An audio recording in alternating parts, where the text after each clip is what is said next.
کف لسان کر لے, بولے نہیں, لان تان نہ کرے. اور اگر کوئی جواز کا عقیدہ رکھتا ہے وہ جواز کا عقیدہ رکھے, وہ اس کے لیے جائز ہے. جو جواز سمجھ کر کسی چیز کا قائل ہو اس کے لیے جائز ہے, اور جو عدم جواز سمجھ کر کے اس کے قائل ہو وہ اس کے لیے جائز ہے. آگے چل کے بات کروں گا. اعلیٰ حضرت نے ایمان کفر ابو طالب پر, شرح مطالب مباحث ابو طالب پر رسالہ لکھا ہے. میری پچھلی گفتگو گزر چکی اس پہ. اور امام ابو طالب جو ہے کفر کے اوپر رسالہ لکھ دیا اعلیٰ حضرت نے اہل سنت کا عقیدہ بیان کرتے ہوئے. جبکہ اعلیٰ حضرت کے جو استاذ ہیں, میں آگے پیش کروں گا ابھی, انہوں نے جو ہے ایمان ابو طالب پر کتابیں لکھی ہیں. تو کیا اعلیٰ حضرت کے استاذ جو ہے اعلیٰ حضرت کے عقائد کے اعتبار سے اعلیٰ حضرت کے استاد ہو گیا غلط, اور اعلیٰ حضرت کے استادوں کے نظریے سے اعلیٰ حضرت ہو گیا غلط؟ تو اب ان میں دونوں سے ٹھیک کون ہوگا؟ میں یہ کہوں گا دونوں ٹھیک ہے, کیونکہ مسئلہ مختلفی میں کسی کی تکفیر نہیں کی جائے گی. آگے چلتا ہوں. ذرا مجھے بتائیے, آج سارے مولوی جناب ذرا مجھے بتاؤ ان سے پوچھ کے, خضر علیہ السلام کے متعلق اہل سنت کے اندر, میں شیعہ کی بات نہیں کر رہا, کوئی یہ کہے کہ شیعوں کی طرفداری کرنے آیا ہے تو ان کی بات کر رہا ہے نا, اہل سنت کی کتابیں پیش کر سکتا ہوں. 850 تفسیر القرآن بندہ فقیر کے پاس PDF میں موجود ہیں. جس کو جو تفسیر چاہیے مجھے بیان کرے, میں دے دوں گا, واٹس ایپ کر دوں گا, واٹس ایپ نمبر میں دے دوں گا. 850 تفسیر قرآن میں آپ دیکھیں, خضر علیہ السلام کے متعلق قرآن کریم کے اندر جو واقعہ سورۃ کاف کے اندر آیا, خضر علیہ السلام کے متعلق 2 نظریے ہیں. میں انصاف کی بھیک مانگ رہا ہوں. دیکھو, میں مسئلہ ابو طالب پر دلائل بعد میں آئیں گے, پہلے میں آپ کو فقہائے احناف کے اصول سمجھا رہا ہوں اور فقہا کے اصول سمجھا رہا ہوں. ایمان ابو طالب کے اوپر جو دلیل دوں گا وہ بعد میں. پہلے سنیں خضر علیہ السلام کے متعلق, جو بندہ نبی کو غیر نبی مانے وہ کون ہے؟ کافر. ایک شخص جو نبی نہیں ہے اس کو وہ کہتا ہے یہ نبی ہے, تو وہ کون ہے؟ کافر. مرزا غلام احمد قادیانی نبی ہے یا نہیں ہے؟ تم لوگ کہو گے نہیں ہے, تو وہ نبی نہیں ہے, اس کو نبی مانو گے تو ہو جاؤ گے کافر. اور جو نبی ہے, موسیٰ علیہ السلام نبی ہیں, اگر کوئی کہتا ہے میں موسیٰ علیہ السلام کو نبی نہیں مانتا, وہ کون ہو جائے گا؟ وہ بھی ہو جائے گا کافر. اگر نبی کو غیر نبی مانے تب بھی کافر, اور غیر نبی کو نبی مانے تب بھی کافر. یہ تو ایک ہر شخص سمجھ سکتا ہے یہ بات. لیکن میں ہاتھ جوڑ کے عرض کرتا ہوں, 850 تفسیر اہل سنت اٹھائیے, ان میں خضر علیہ السلام کو بعض نے نبی کہا, بعض نے ولی کہا ہے. اب مجھے یہ بتائیں, خضر علیہ السلام کو نبی کہنے والے وہ کافر ہیں یا خضر علیہ السلام کو ولی کہنے والے وہ کافر ہیں؟ اگر آپ کفر کا کریں گے نا, طبقات ابن سعد سے لے کر, میں یہ کہتا ہوں علماء اہل سنت میں کوئی ایک محدث جنہوں نے کتابیں لکھی ہیں کائنات میں, ان میں سے کوئی ایک محدث نہیں بچے گا, ساری کتابیں کو آگ لگانی پڑ جائے گی, سب کے سب ایک دوسرے کے قول کے مطابق کافر ہو جائیں گے. جو خضر علیہ السلام کو خضر علیہ السلام کو ولی مانتے ہیں اور وہ نبی جو نبی مانتے ہیں, ان کی نظر میں نبی کو غیر نبی ماننے والا کافر ہو جائے گا, یہ کافر ہو جائیں گے. اور جو ولی مانتے ہیں وہ ولی کو نبی ماننے والوں کی نظریے کے مطابق وہ کافر ہو جائیں گے. اب جواب یہ جواب جو ہے یہ ادھار ہے رضوی کا سب پہ. تو لہٰذا میں یہ کہتا ہوں کہ جو ولی مانتے ہیں وہ بھی حق پہ ہیں, اور جو نبی مانتے ہیں وہ بھی حق پہ ہیں, کافر دونوں نہیں ہوں گے. کیوں؟ مسئلہ مختلفی میں مرتکد کے اعتقاد کو دیکھا جاتا ہے, مفتی کے اعتقاد کو نہیں دیکھا جاتا. میرا کلام ہو چکا ہے اس پہ, آپ اصول سمجھ لیں. مجھے غریب کو نہ پڑھیے, فتاوی شامی پڑھ لیجیے. فتاوی شامی کے شروع کے آغاز میں ہی نا یہ ان چیزوں کے بارے میں تفصیلات ڈیٹیل موجود ہے. بات میں آئی؟ یہ پہلی دلیل.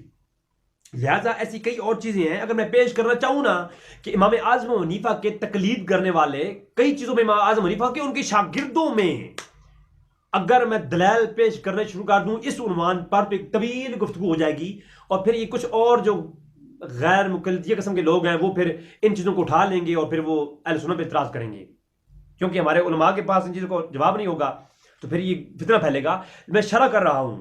امام اعظم حنیفہ کے جو ڈائریکٹ آپ سے فیض حاصل کرنے والے علماء ہیں, ان کے شاگرد ہیں عبداللہ بن مبارک اور دیگر, قاضی ابو یوسف، تو دیگر تمام کا علماء کا اپنے استاد اعظم حنیفہ سے اختلاف ہے کئی چیزوں میں، تو کیا وہ حنفی نہیں رہے؟ وہ حنفی ہی ہے، لہٰذا وہ کئی چیزوں میں اختلاف رکھتے ہیں، تو بعض چیزوں میں اختلاف رکھنے والا کبھی کوئی حنفیت سے خارج نہیں ہوتا۔ شاہ ولی اللہ محدث دہلوی کو آپ دیکھیے، کتنے بڑے وہ حنفیوں کے امام گزرے ہیں، لیکن وہ قرات خلف الامام کی قائل ہیں وہ، اور امام اعظم حنیفہ کی جتنی بھی دلائل ہیں قرات خلف الامام کی رد میں، وہ تمام تر ٹھکرا دیتے ہیں وہ، اور وہ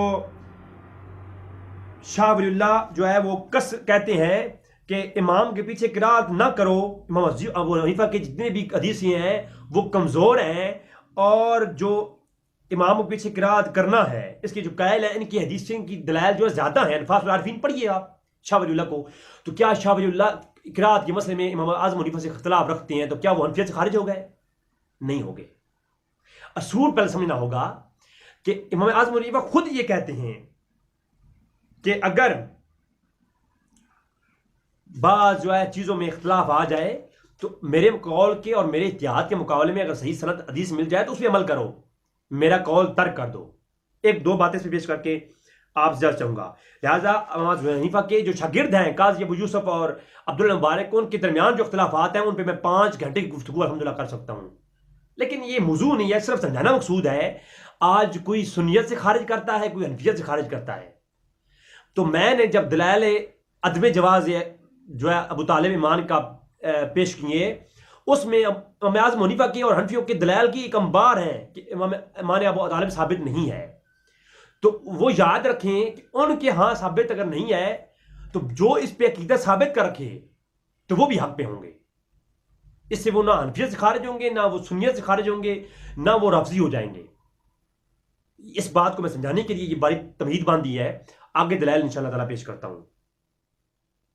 اب والدین مصطفیٰ کافر ہیں، کفر والدین مصطفیٰ پر ملا علی قاری نے پوری رسالہ لکھا۔ اب مجھے یہ بتائیں حنفیہ کرنے والوں، مجھے یہ بتاؤ کہ کیا اب ملا علی قاری پرانے امام کعب پہ فتویٰ لگاؤ گے؟ نہیں، ان کا اپنی رائے ہے، وہ اس پہ امام اعظم حنیفہ کے جو ہے فقہ اکبر کی وجہات لا کر اس پہ بات کرتے ہیں، تو لہٰذا یہ جو ہے ایک طویل گفتگو ہے کہ اس پہ کوئی وہ جرا نہیں ہو سکتی، کوئی کافر نہیں ہوگا، ان کی اپنی رائے ہے، اور رائے اور اجتہاد میں اگر کوئی اپنا مجتہد جو ہوتا ہے وہ اب مختلفی مسئلے میں، ہاں اجماعی مسئلہ نہ ہو، اجماعی مسئلہ ایک ہی ہوگا، اس کا اصول ایک ہی ہے، اس کا انکار کرنے والا کافر ہے، لیکن مختلفی مسئلے میں مرتکب کے اعتقاد کو دیکھا جائے گا۔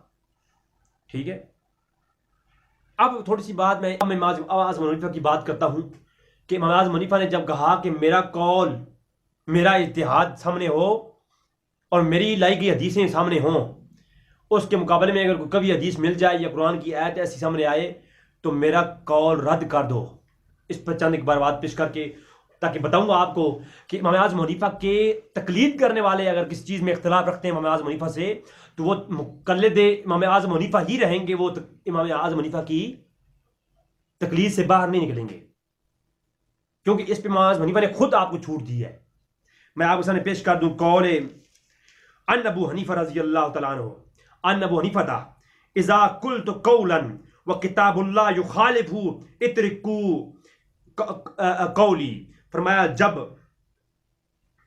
میرا آپ کو قول مل جائے،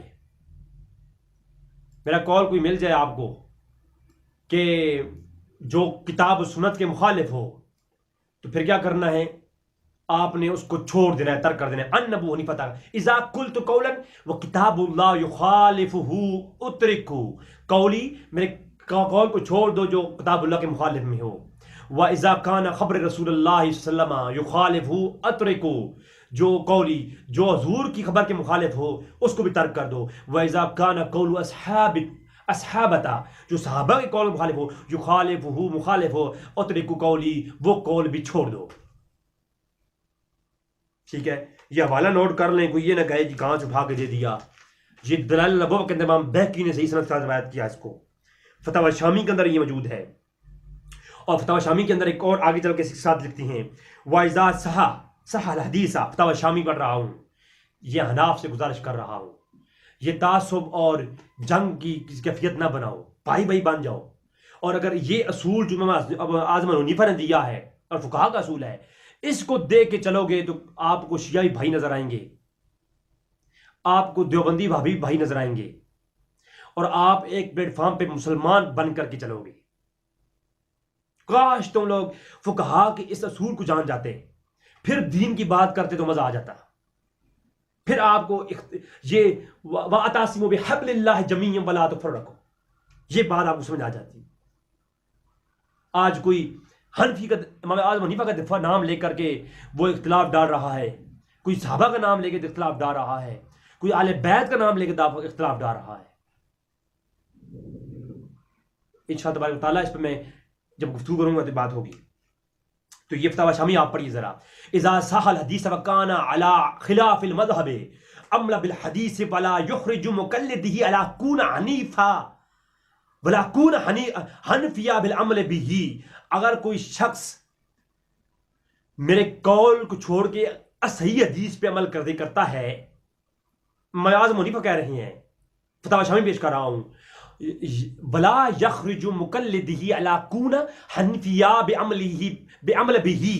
فرمایا وہ شخص جو ہے عمل میں مقلد حنفیہ سے خارج نہیں ہوگا، وہ حنفی ہی رہے گا.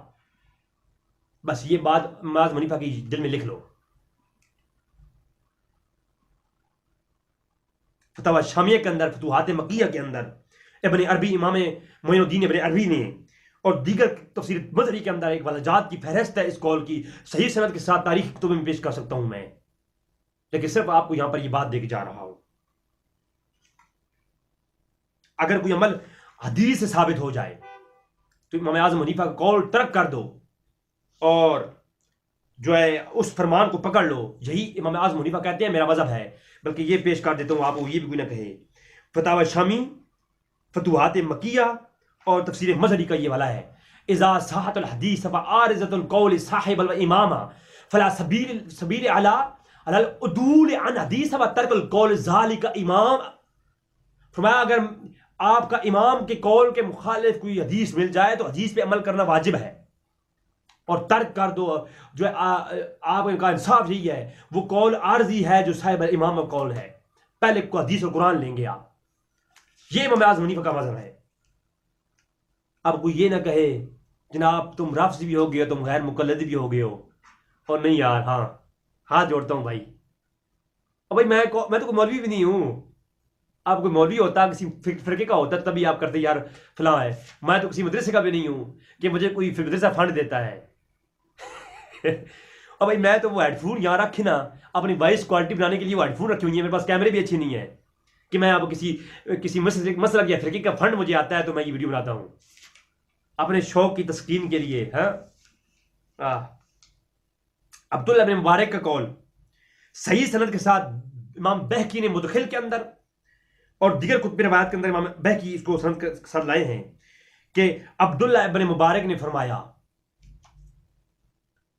کہ امام اعظم حنیفہ نے فرمایا اگر صحیح سند حدیث مل جائے تو اس پہ عمل کیا جائے، اس پہ عمل کیا جائے. تو اس پر عمل کریں گے، تابعی کا قول مل جائے یا اس سے کم درجے کے کسی شخص کا قول مل جائے تو اسے مقابلہ کریں گے. صحیح سند کے ساتھ امام بہقی نے مدخل کے اندر روایت کیا کہ عبداللہ بن مبارک فرماتے ہیں امام اعظم حنیفہ کہتے ہیں اگر صحابی کا قول ہو یا حضور کی حدیث ہو یا قرآن کی آیت ہو تو اس کے سامنے ہم سر جھکا لیں گے، یہ ہمارا مذہب ہے. اور اگر تابعی کا قول مل جائے تو پھر ہم اس کے ساتھ مقابلہ کریں گے، یعنی اس کے ساتھ بحث و مباحثہ کریں گے، پھر جس کی قوی دلیل ہوگی اس کو پکڑ لیں گے. یہ مذہب ابو حنیفہ ہے. لہذا اب جو ہے میں آپ کے سامنے دلائل امام ابو طالب کی طرف آتا ہوں. سب سے پہلے میں آپ کے سامنے پیش کروں کہ امام ابو طالب کے متعلق دو بڑے نکات ہیں. اب میں نے پہلے آپ کو امام اعظم حنیفہ کا اصول سمجھایا ہے، جس میں نے فقہا کا بتایا کہ اگر امام اعظم حنیفہ سے بھی اگر کسی مفروعی مسئلے میں یا مختلفی مسئلے میں اختلاف ہو جائے تو وہ نہ حنفیت سے خارج ہوگا، نہ وہ کافر ہوگا، نہ اہل سنت سے خارج ہوگا. میں نے اس پہ دلائل دیے ہیں، تفصیلاً گفتگو ہو سکتی ہے اس پہ.